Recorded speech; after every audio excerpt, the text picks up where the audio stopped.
In between 1900 and 1950, 50 traditional foods filled Polish immigrant tables every Christmas, adapted to American ingredients, but holding on to old country traditions.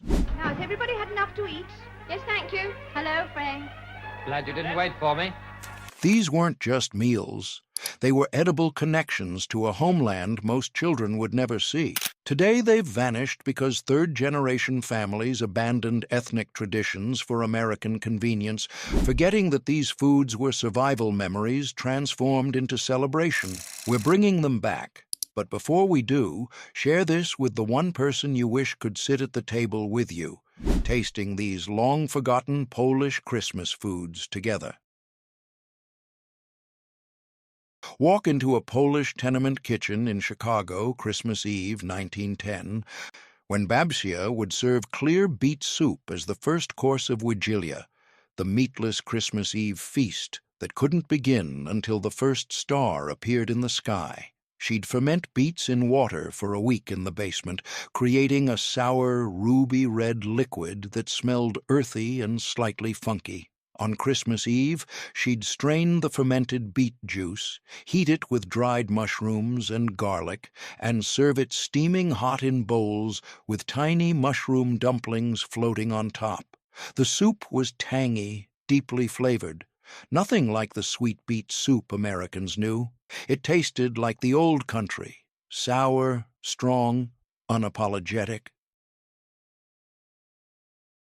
Step back to Christmas Eve, 1915, in a Pennsylvania mining town, when Babcia would make hundreds of usiska, tiny dumplings shaped like little ears, filled with wild mushrooms and onions. She'd make dough from flour, eggs, and water, roll it paper thin, cut small squares, place a spoonful of mushroom filling on each one, and fold them into triangular shapes with the points pressed together to form ears.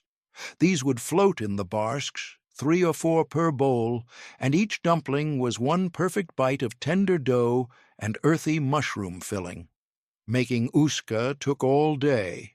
The dough had to be rolled thin enough to see through, and each dumpling had to be shaped by hand. Babcia would make 300 of them. Picture Christmas 1920 in Detroit, when Polish families would make pierogi filled with sauerkraut and mushrooms as part of the 12 meatless dishes required for Christmas Eve. The dough was the same as uska, but the pierogi were much larger, half-moon shapes sealed at the edges, boiled until they floated, then sometimes fried in butter until crispy. The filling was sauerkraut that had been rinsed, chopped, and cooked with dried mushrooms and onions until sweet and savory and no longer aggressively sour. Each pierogi was tender and tangy, with crispy edges if you fried them. Making these required strong hands for kneading dough and patience for shaping 50 or 60 pierogi individually. They'd be made on Christmas Eve morning and served throughout the day. Some boiled, some fried, some saved for Christmas Day breakfast. Go back to 1908 in a Wisconsin farming community when Polish immigrant men would forage for wild mushrooms in the fall, dry them, and save them for Christmas pierogi filling. The mushrooms, mostly porcini and other bullets, would be rehydrated in warm water, chopped fine, and cooked with onions and butter until concentrated and intensely flavored.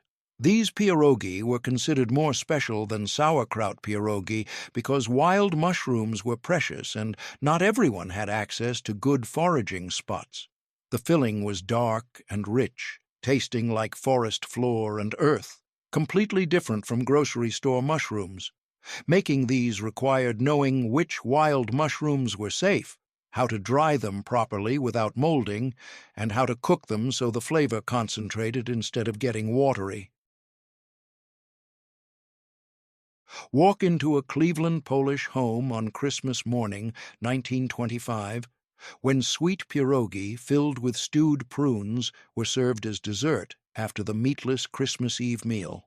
The prunes would be cooked with sugar and cinnamon until soft and jam-like, then used as filling for pierogi made with slightly sweet dough. After boiling, these would be rolled in breadcrumbs that had been fried in butter until golden and crunchy. The combination was sweet, rich, with crunchy coating and soft prune filling inside tender dough. Each bite tasted like jam wrapped in pasta and rolled in buttered crumbs. 5 foods in, and you're already tasting the pattern. These weren't convenience foods or shortcuts.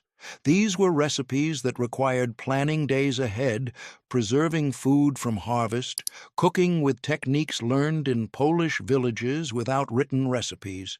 45 more foods are waiting, each one carrying stories of adaptation, survival, and determined preservation of culture in a new country. And I told him, "That's not a casserole, that's my hat." Oh, Arthur, that is hilarious. You simply must have some more pie later. If this stirred memories, like the video and subscribe, so we can keep bringing lost holiday traditions back to life. Step back to Christmas Eve, 1912 in Milwaukee, where Polish families would buy live carp from barrels at the fish market, keep them swimming in the bathtub for 2 days to purge the muddy flavor, then kill and prepare them for Christmas Eve dinner. The carp would be cut into steaks, dredged in flour and fried in lard until crispy outside and tender inside. Served with horseradish sauce and lemon, the fried carp was the main protein of Christmas Eve, one of the few meatless dishes that felt substantial and satisfying. The flesh was white and sweet, and if the fish had been purged properly, it tasted clean without muddiness. Picture 1918. In a Brooklyn tenement, when pickled herring in oil with onions was the first thing served at Christmas Eve dinner, meant to be eaten on rye bread before the soup course. Babcia would buy salt herring, soak them overnight to remove excess salt, then marinate them in oil with sliced onions, bay leaves, and peppercorns. By Christmas Eve, the herring would be tender and mild, the oil flavored with fish and onions, perfect for spreading on dark bread. This was peasant food in Poland, but in America it became traditional food, something you served on Christmas Eve because your grandmother had served it, not because you were poor. Go back to Christmas Eve 1920 in Pennsylvania coal country, when every Polish table would have a pitcher of compote, a drink made from simmering dried fruits in water with sugar and spices until the liquid was sweet, slightly thick, and tasted like concentrated orchard. Babcia would buy dried apples, pears, prunes, and sometimes apricots or peaches in the fall when they were cheapest. Store them in cloth bags, then simmer them on Christmas Eve with cinnamon, cloves, and allspice. The compote would be served warm or cold throughout the meal, and children would drink it like juice, even though it wasn't quite juice or quite punch. The fruit itself would be eaten separately or saved for later. Walk into a Chicago Polish household on Christmas Eve 1915, when kutia, wheat berries cooked with poppy seeds, honey, and walnuts, would be the first solid food served even before the soup. This was the most sacred dish of Wigilia, representing prosperity in the cycle of life and death. Babcia would cook wheat berries for hours until tender, grind poppy seeds into a paste, mix everything with honey and chopped walnuts, and serve it in small bowls. The texture was chewy from wheat, slightly gritty from poppy seeds, sweet from honey, crunchy from nuts. It wasn't exactly delicious by modern standards. It was dense and strange and required an acquired taste. But you ate it because tradition demanded it and because refusing kutia on Christmas Eve was bad luck for the coming year. Step back to 1922 in Detroit, when Christmas Day breakfast always included makawki, sweet yeast rolls filled with ground poppy seeds, honey, raisins, and walnuts, baked until golden. Babsia would make yeast dough on Christmas Eve, let it rise overnight in a warm spot near the stove, then roll it thin, spread it with poppy seed filling she'd made by grinding poppy seeds and cooking them with honey, fold the dough around the filling in a long roll, slice it, and bake the spirals until golden brown. The finished rolls had dark swirls of poppy seed filling and tasted sweet and nutty and slightly earthy from the poppy seeds. These weren't served on Christmas Eve because they contained milk and eggs, not allowed during the meatless feast. But on Christmas morning, they were the reward for making it through the long Christmas Eve meal and midnight mass. Makówki meant Christmas fasting was over, and celebration could include dairy and eggs again. Picture: Christmas Day, 1910, in a Pennsylvania steel town, when gołąbki, cabbage leaves stuffed with rice and mushrooms or meat rolled tight and baked in tomato sauce, would be the main dish for Christmas dinner after the meatless Christmas Eve had ended. Babsia would boil a whole cabbage head until the leaves softened, peel them off carefully without tearing, stuff each leaf with a mixture of cooked rice, ground meat or mushrooms, and onions, roll them into tight cylinders, and bake them in tomato sauce for hours. Go back to Christmas Eve 1918 in Milwaukee, when broad egg noodles tossed with ground poppy seeds, melted butter, and honey were served as one of the 12 required meatless dishes. Babcia would make fresh noodles from flour and eggs, roll the dough thin, cut it into wide strips, and boil them until tender. The poppy seeds would be ground fine. This required a special poppy seed grinder that every Polish kitchen owned, then mixed with honey until it formed a paste. Walk into a Cleveland Polish home on Christmas morning, 1925, when makowiak, a yeast cake rolled with poppy seed filling, would be sliced and served with coffee after midnight mass. The dough was rich with eggs, butter, and milk, rolled very thin enough to read newspaper through, as Babsia would say, then spread with poppy seed paste made from ground poppy seeds, honey, raisins, and orange zest. The dough would be rolled up tight like a sleeping bag, placed in a loaf pan, allowed to rise one more time, then baked until golden brown. When sliced, each piece showed a spiral of dough and dark filling, and the texture was soft and sweet, with the poppy seeds adding slight crunch and earthy flavor. Step back to 1920 in Buffalo, when krusziki, delicate fried pastries dusted with powdered sugar, would fill tins throughout the Christmas season and be served to every guest who visited. Babsia would make dough from eggs, flour, sugar, cream, and a little vodka or rum, roll it paper thin, cut it into strips, make a slit in the center of each strip, pull one end through the slit to create a twisted bow shape, and fry them in hot lard until golden and crispy. After draining, they'd be dusted heavily with powdered sugar while still warm.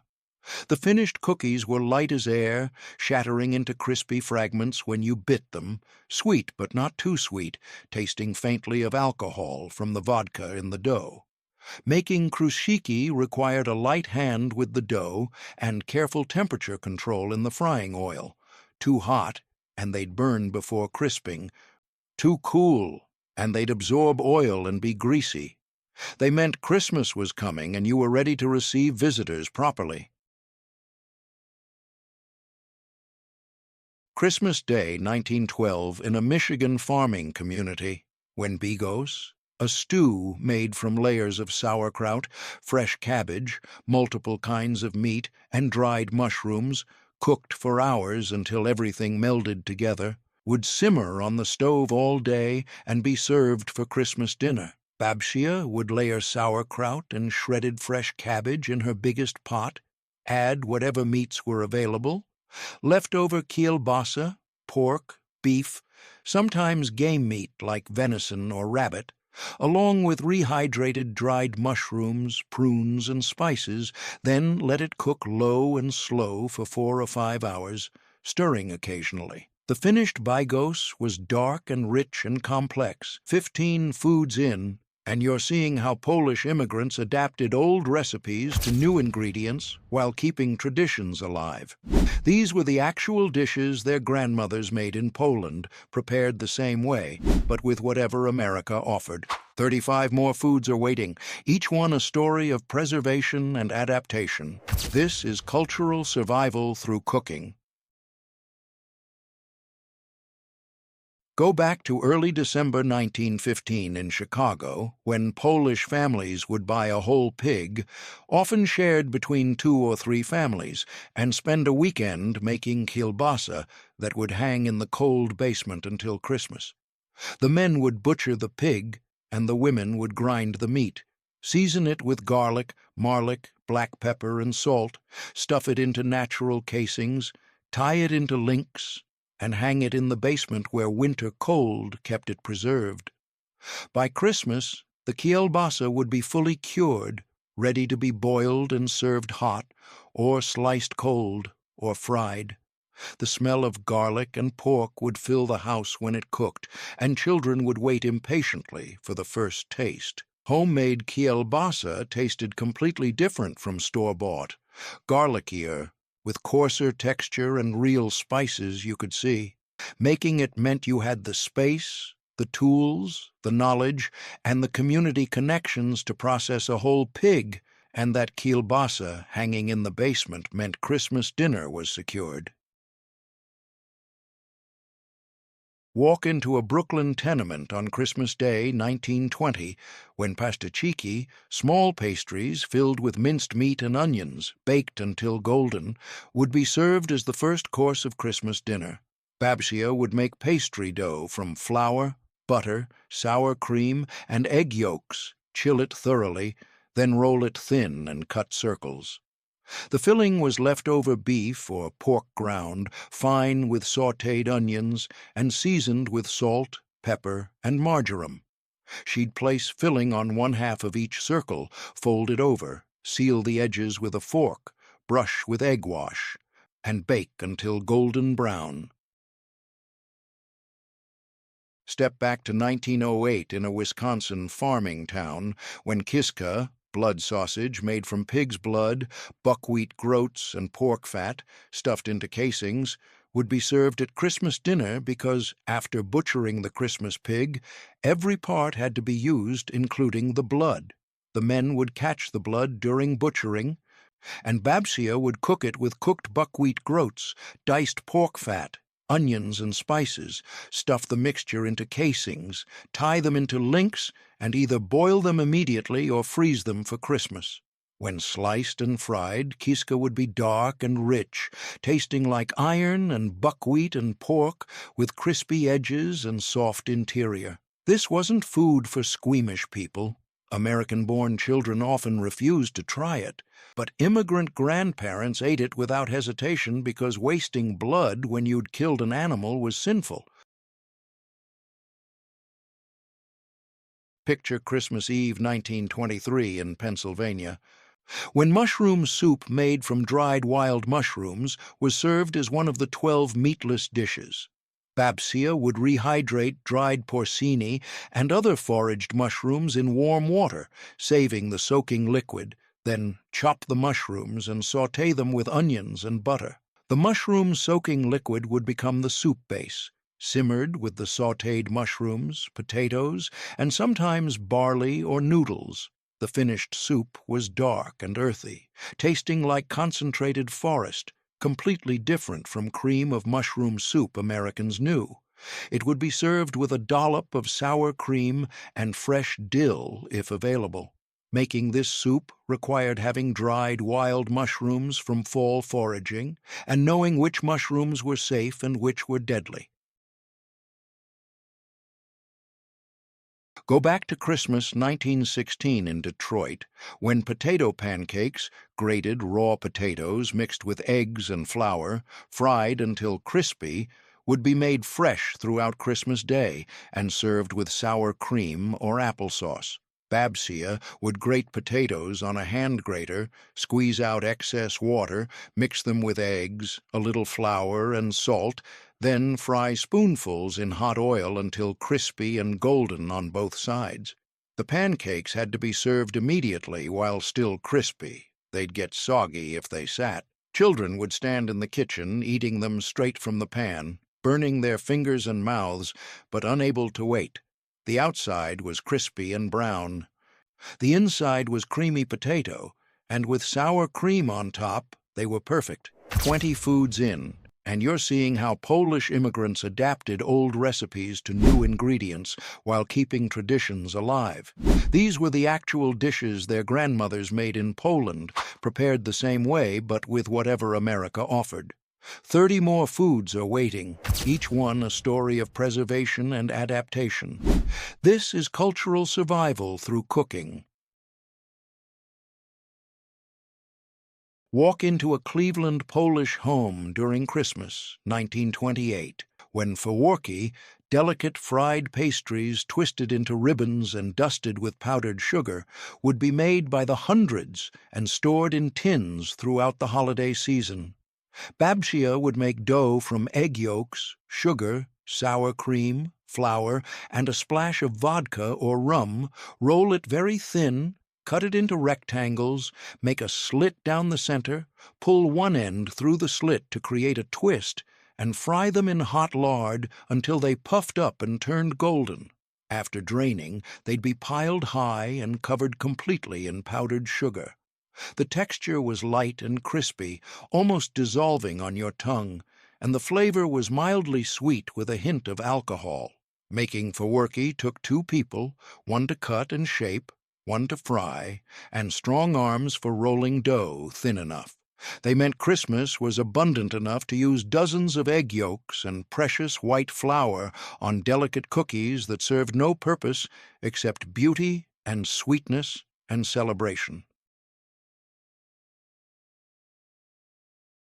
Step back to Christmas Eve, 1919, in Milwaukee, when herring in sour cream with apples and onions was a sweeter, richer version of the oil-marinated herring served earlier in the meal.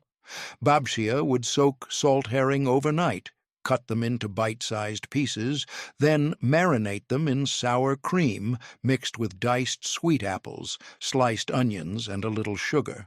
After several hours, the herring would be mild and creamy, the apples sweet and crunchy, the onions soft and tangy. This was served on dark rye bread or eaten with a fork as part of the meal. The sour cream softened the fishiness and made the dish appealing even to children who claimed to hate herring. Making this required good sour cream, not easy to find in early American grocery stores, and the understanding that fish and apples together made sense in Polish cuisine, even if Americans thought it was strange.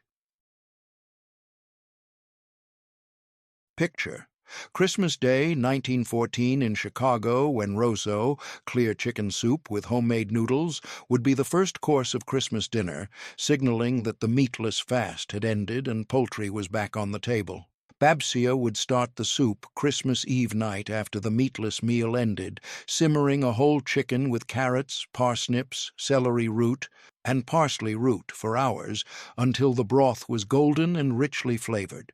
The chicken would be removed, the broth strained clear, and on Christmas Day it would be reheated and served with thin egg noodles she'd made by hand that morning.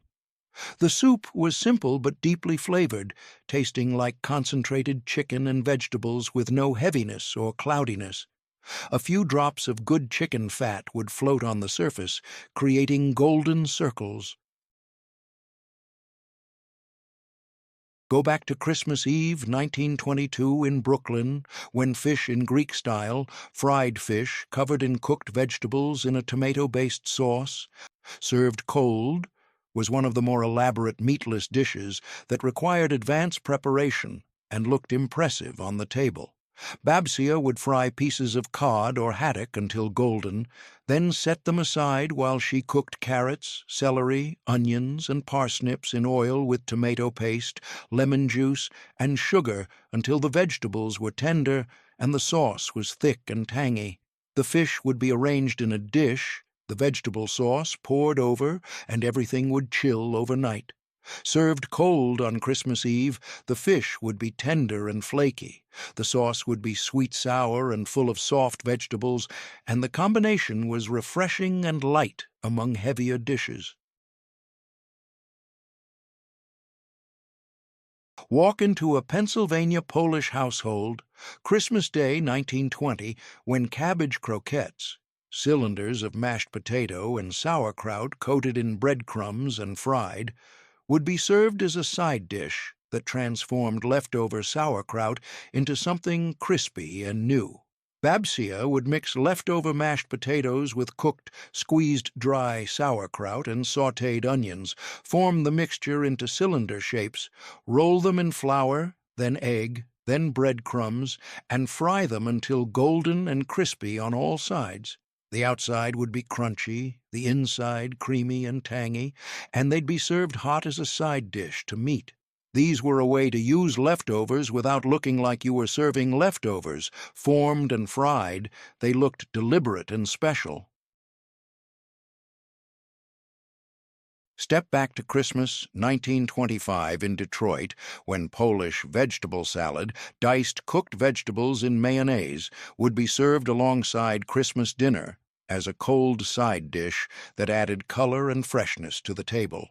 Babsia would cook potatoes, carrots, celery root, parsnips, peas, and sometimes beets until tender, dice them into small uniform cubes, and mix them with plenty of mayonnaise, pickles, hard-boiled eggs, and sometimes bits of cooked kielbasa or ham. The salad would be chilled for hours, then served cold with the hot Christmas meal. It was creamy and tangy, with different textures from the various vegetables, and the pickles added brightness. Americans would later call similar salads Russian salad, but Polish immigrants knew it as jarzinoa and had been making it since before they came to America. Picture Christmas, 1911 in Milwaukee, when roasted duck, rubbed with garlic, stuffed with apples and onions, roasted until the skin was crispy and the fat had rendered out, would be the centerpiece of Christmas dinner for families who could afford duck instead of chicken. Babsia would prepare the duck on Christmas morning, pricking the skin all over to help fat render, rubbing it inside and out with salt, pepper, and crushed garlic, stuffing the cavity with quartered apples and onions, and roasting it slowly so the skin would get incredibly crispy while the meat stayed tender. The rendered duck fat would be saved for cooking. It was precious and made everything taste better. The duck would be carved at the table, and everyone would fight over the crispy skin.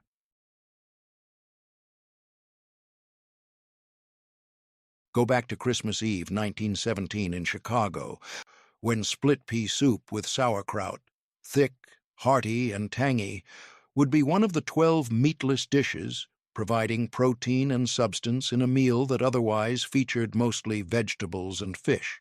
Babsia would soak yellow split peas overnight, then simmer them with sauerkraut, potatoes, carrots, and onions until everything was soft and the peas had broken down into a thick puree.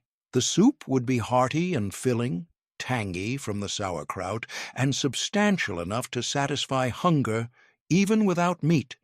It would be served with dark rye bread for soaking up the thick broth.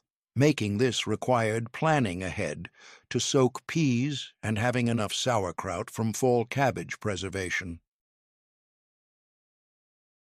Walk into a Pennsylvania coal town, Christmas 1915, when salsicon, head cheese made from pig's head, feet, and other scraps, cooked until the meat fell off the bones, then formed into a loaf with the natural gelatin, would be sliced and served cold as part of Christmas dinner. The men would prepare this after butchering the Christmas pig, boiling the head and feet with garlic, bay leaves, and allspice until the meat was tender. The meat would be picked off, chopped, mixed back with the cooking liquid, poured into loaf pans, and chilled until the gelatin set it solid. Sliced thin, salsicon was studded with meat pieces suspended in clear aspic, served with vinegar and horseradish. This was using every part of the pig, nothing wasted, everything transformed into food. Making salsicon required a strong stomach for working with pig heads and the understanding that food came from animals, not packages, and respecting the animal meant using every edible part. Step back to Christmas Eve 1920 in Buffalo, when cabbage cooked with dried peas and mushrooms would be one of the 12 meatless dishes, providing both vegetables and protein in one hearty side dish. Babcia would shred fresh cabbage, cook dried split peas until soft, saute dried mushrooms with onions, then combine everything and cook it together with a little butter and caraway seeds until the cabbage was tender and sweet. The dish would be thick and substantial, tasting earthy from mushrooms, sweet from cabbage, hearty from peas, and slightly spiced from caraway. It would be served hot alongside other Christmas Eve dishes, and it was one of the few that felt filling and satisfying in a meatless meal. Making this required having preserved peas and mushrooms from summer and fall, and knowing how to combine them so each ingredient remained distinct but worked together. Cabbage with peas meant you understood layering flavors, that simple vegetables could be interesting if cooked properly, and that meatless didn't have to mean unsatisfying. 30 foods in, and you're deep into the traditions now. They were about maintaining Polish identity in a country that wanted immigrants to assimilate and forget where they came from. Food was the strongest connection to the old country, stronger than language, because children who stopped speaking Polish still ate these dishes and recognized home in every bite. Keep going. The preservation work gets more impressive. Picture Christmas Eve, 1924, in a Cleveland Polish neighborhood, when herring under a blanket, layers of herring, cooked beets, hard-boiled eggs, and vegetables, all covered in mayonnaise like a blanket, would be served as one of the cold appetizers. Babcia would layer soaked and diced herring in a glass dish, top it with a layer of diced cooked beets, then a layer of chopped hard-boiled eggs, then a layer of diced cooked carrots and potatoes, and finally cover the whole thing with a thick layer of mayonnaise, like tucking it under a white blanket. The dish would chill for hours, then be served by scooping through all the layers so each serving had fish, vegetables, eggs, and mayonnaise together. It was colorful, creamy, and tangy, with the beets turning everything slightly pink. Making this meant having enough ingredients to build impressive layers and understanding that presentation mattered. The blanket of mayonnaise, hiding colorful layers underneath, was the visual surprise that made this dish special. It was practical food made artistic. Go back to Christmas Day, 1918, in Detroit, when a whole pork loin roasted with garlic, marjoram, and caraway seeds would be the main meat of Christmas dinner, serving 20 people from one large roast. Babcia would rub the pork with crushed garlic, salt, pepper, dried marjoram, and caraway seeds. Place it in a roasting pan with onions and water, and roast it slowly until the meat was tender and falling apart, and the outside was dark and crusty. The pan drippings would become gravy, mixed with sour cream. The roast would be carved at the table into thick slices, and everyone would get a piece of the crusty end and some tender center meat. Roasted pork loin meant the Christmas pig had been butchered and the best cut reserved for Christmas dinner, and that piece of meat represented planning and preservation that started back in November. It meant Christmas was prosperous enough for a large roast that didn't have to be stretched with fillers or extended into stew.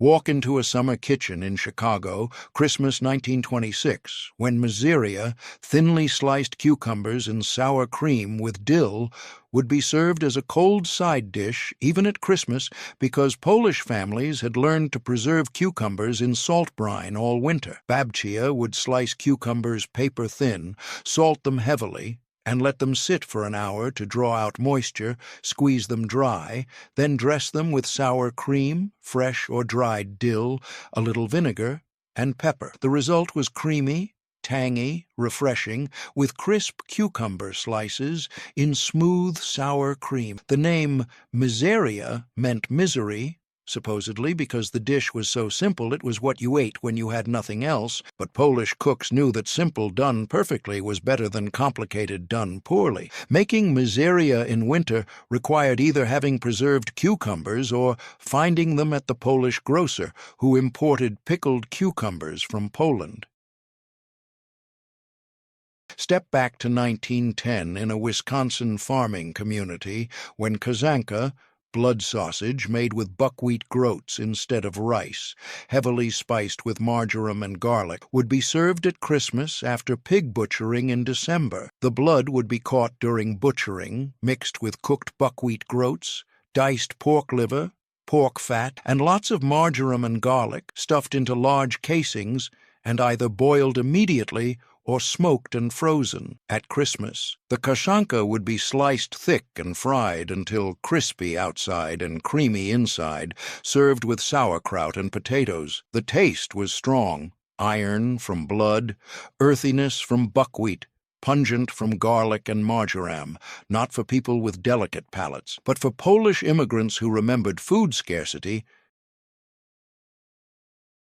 Picture 1923 in Brooklyn, when Polish families began making babka, the tall yeast cake traditionally made for Easter, at Christmas as well, because their American-born children wanted sweet bread for Christmas morning. Babcia would make rich yeast dough with eggs, butter, milk, and sugar. Let it rise several times, add raisins and sometimes orange zest, form it into a tall cylinder, let it rise one final time in a special tall pan, then bake it until golden brown. The finished babka would be tall and impressive, the crumb would be tender and slightly sweet, and it would be served sliced with butter. Making babka at Christmas was an adaptation. In Poland it was only Easter food.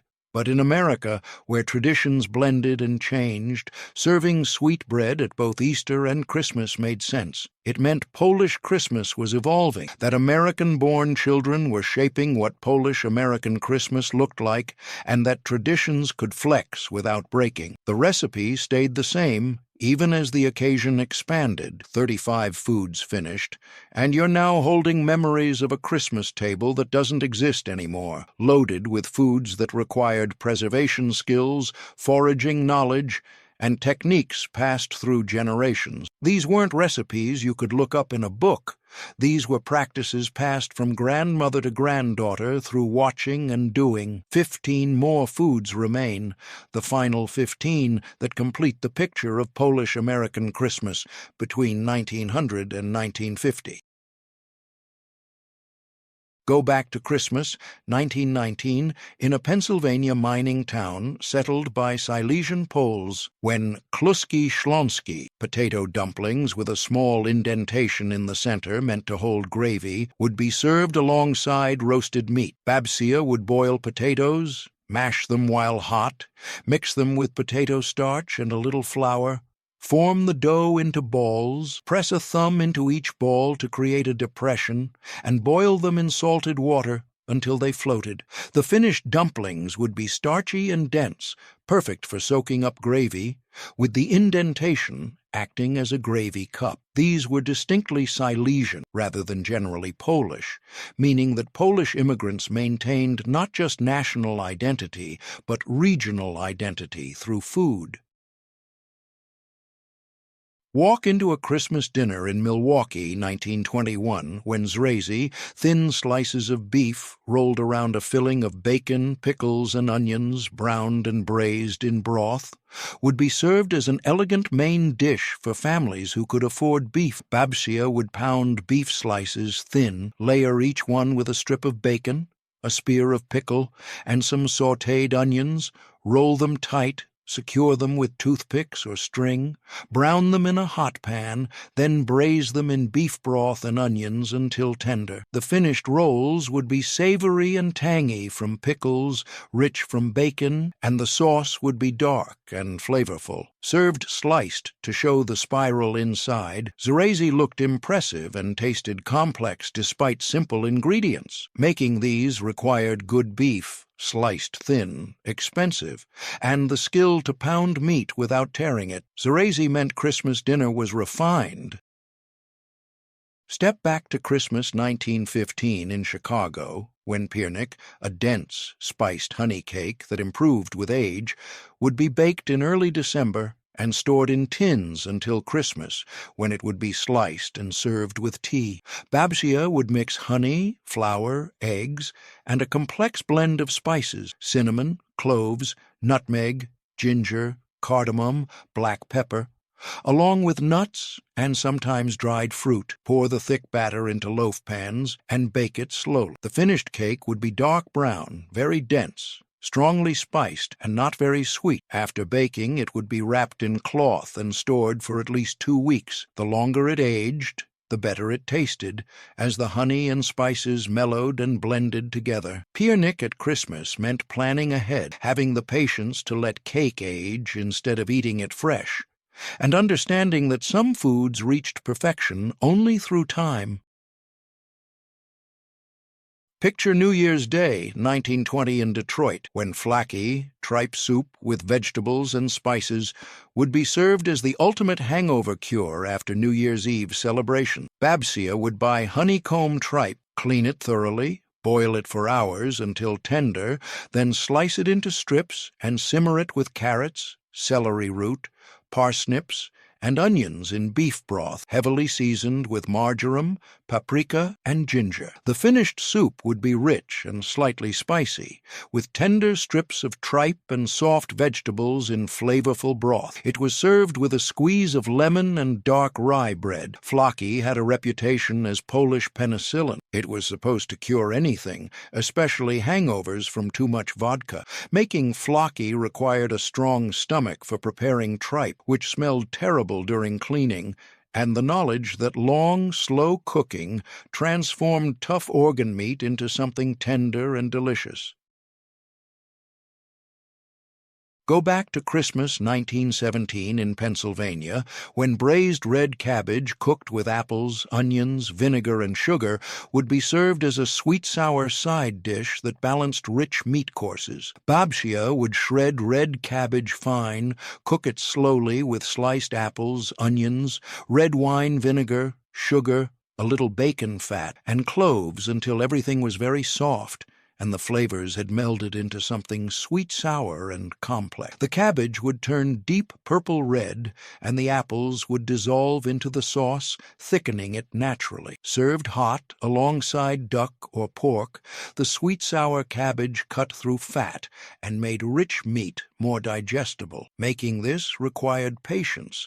It needed at least an hour of slow cooking and understanding sweet-sour flavor balance that was distinctly Polish and German, different from the heavily sweetened vegetables Americans preferred. Red cabbage meant Christmas dinner had balance, that not everything was rich and heavy, that vegetables could be interesting rather than just nutritious obligations on the plate. 40 foods finished, and you're now holding memories of a Christmas table that doesn't exist anymore, loaded with foods that required preservation skills.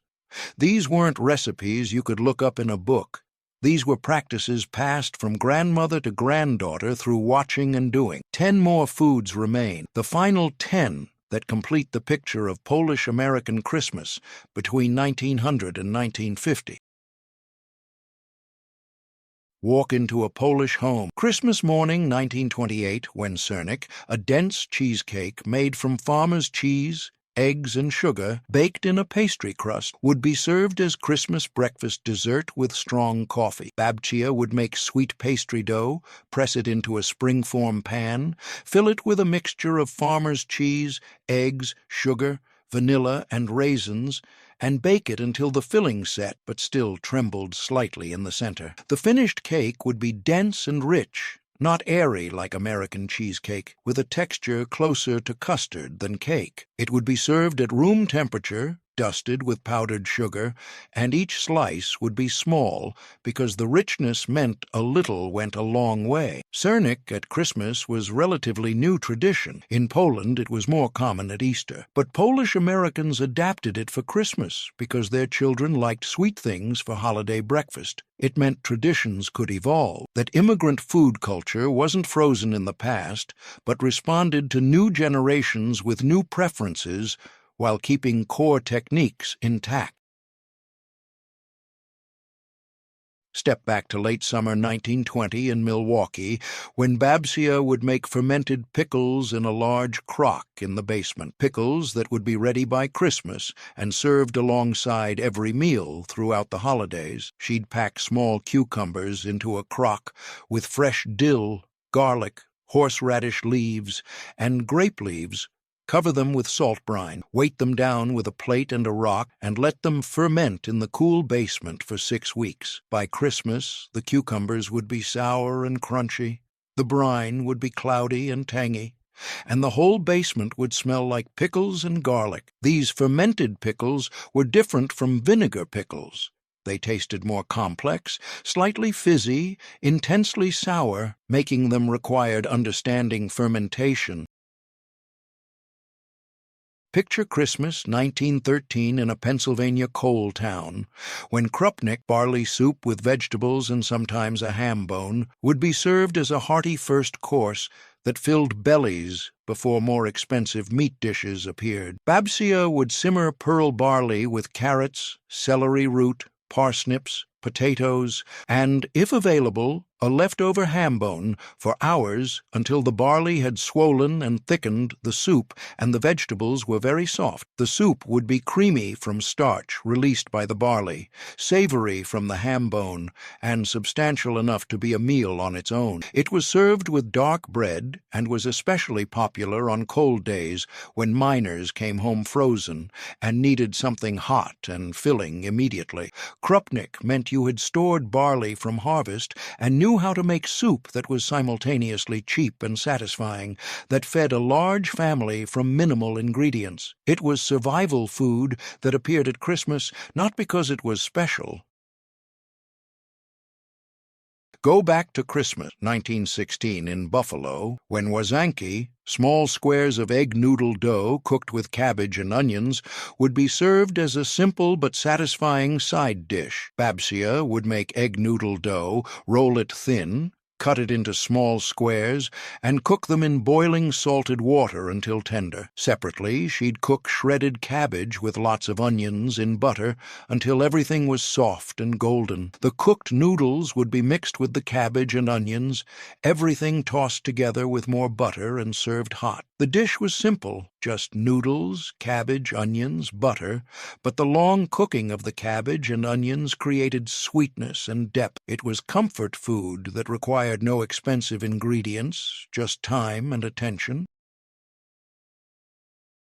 Walk into any Polish immigrant kitchen Christmas week 1922, and you'd find fresh rye bread cooling on the counter. Dark, sour, dense bread made from rye flour and a sourdough starter that Babsia had been feeding and maintaining for years. The bread would be baked in large round loaves, the crust dark brown and crusty, the inside dense and tangy and slightly sour from long fermentation. This bread was served at every meal, breakfast, dinner, supper, and was used for soaking up soup, making sandwiches, or eating with butter. Making rye bread required maintaining a sourdough starter, understanding how rye flour behaved differently than wheat flour, and having the patience for long rising times because rye dough rose slowly. Homemade rye bread at Christmas meant your starter had survived another year, that you still knew how to make real bread instead of buying American white bread, and that your table would have proper dark bread for spreading herring, soaking up borscht, and eating with every course. 45 foods finished, and you've traveled through 50 years of Polish-American Christmas tables, through tenement kitchens and coal town homes, through basements where food was preserved and tables where it was celebrated. 5 foods remain, The final 5 that close this chapter of immigrant foodways before they disappear completely. These last 5 show how even drinks and daily bread became part of Christmas tradition, how nothing was wasted, how everything connected back to Poland.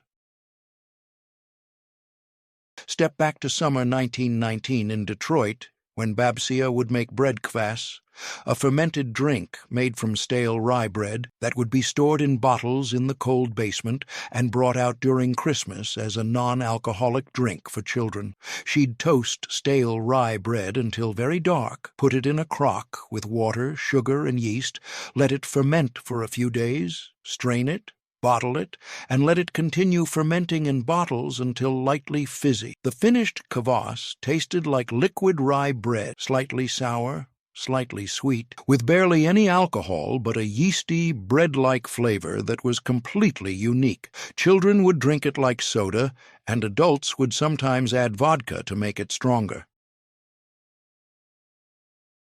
Picture Christmas, 1925, in a Michigan Polish household, when baked apples stuffed with walnuts, honey, and cinnamon would be served warm as a simple dessert that required minimal ingredients but tasted like celebration. Babcia would core apples, leaving the bottom intact to hold filling, stuff each one with chopped walnuts, a spoonful of honey, and a pinch of cinnamon. Place them in a baking dish with a little water and bake until the apples were soft and the filling was bubbling. Served warm with the syrup from the baking dish poured over, the apples would be sweet and tender with crunchy nuts and aromatic cinnamon. This was dessert for families who couldn't afford fancy cakes or elaborate pastries, but it was no less special for being simple. Baked apples meant you had stored apples from fall harvest in the root cellar, and you knew that simple fruit prepared thoughtfully could be as celebratory as any complex dessert. It was frugal food that tasted generous, everyday ingredients made special by occasion and care. Go back to fall 1914 in Wisconsin, when Polish men would forage for mushrooms in the forest, and their wives would marinate them in vinegar, oil, and spices to preserve them for Christmas. Babcia would clean the foraged mushrooms carefully, boil them briefly in salted water, then pack them in jars with vinegar, oil, bay leaves, peppercorns, and allspice. By Christmas, the mushrooms would be pickled and tangy, served as one of many appetizers on Christmas Eve. Each mushroom would be sour and slightly spicy, with firm texture from brief cooking. They'd be eaten on dark bread or straight from the jar as a palate cleanser between richer dishes. Making marinated mushrooms required knowing which wild mushrooms were safe, having the confidence to preserve them without refrigeration, and understanding that pickled vegetables and mushrooms were essential winter foods when fresh produce was unavailable. Marinated mushrooms meant your family had foragers who knew the forests and women who knew preservation, and that Christmas table would include forest flavors even in the dead of winter. Walk into Christmas, 1918 in Cleveland, when apple compote, apples cooked in water with sugar and cinnamon until soft and the liquid became sweet syrup, would be served warm or cold as a side dish or dessert throughout the holidays. Babcia would peel and slice apples from the root cellar, cook them gently with water, sugar, and cinnamon sticks until the apples were tender, but still held their shape, and the liquid had become slightly thick and intensely apple-flavored. The compote would be served in bowls, the apples and syrup together, and it could be eaten on its own, served over noodles as a sweet dish, or eaten with bread. Making apple compote was a way to use apples that were getting soft in storage, transforming them into something special rather than eating them plain or letting them go to waste. It meant understanding that cooked fruit with a little sugar became dessert or side dish depending on when you served it, and that preserved fruit in winter was luxury worth celebrating with every meal. Step back to Prohibition era. Christmas 1928 in Chicago, when Polish families would make homemade vodka in basement stills, illegal but traditional, to serve to adult guests at Christmas. Grandpa would ferment sugar, water, and yeast distill it in a copper, still hidden in the basement, and filter the resulting alcohol through charcoal until it was clear and smooth. The vodka would be stored in bottles and served ice-cold in small glasses, knocked back in one shot before eating, the traditional Polish way. Making vodka was risky during Prohibition. Police raids could result in arrest. But for Polish immigrants, it was unthinkable to celebrate Christmas without vodka for toasts and traditions. Homemade vodka meant you were willing to break American law to maintain Polish tradition, that some customs were non-negotiable even when illegal, and that Christmas required vodka for toasting health, prosperity, and the old country that you'd left behind but never forgotten. The first shot of vodka started every Christmas meal, connecting immigrant tables in America to grandparents still in Poland, separated by an ocean but united by tradition and a shot of clear, burning liquid that tasted like home. 50 foods, 50 connections to a homeland most of the children would never see. 50 ways that Polish immigrants refused to become completely American, maintained their identity through cooking, and passed down culture one recipe at a time to children who straddled two worlds. One more section, and you'll understand why these foods mattered more than just taste, why losing them means losing something that can't be recreated, and why writing them down now might be the only way to save them. So there they are, 50 foods from Polish immigrant Christmas tables between 1900 and 1950, each one a thread in the fabric of cultural survival. These weren't just recipes. They were acts of resistance against assimilation, proof that you could live in America without becoming American in the ways that mattered most. Food was the strongest connection to Poland because it engaged all the senses at once.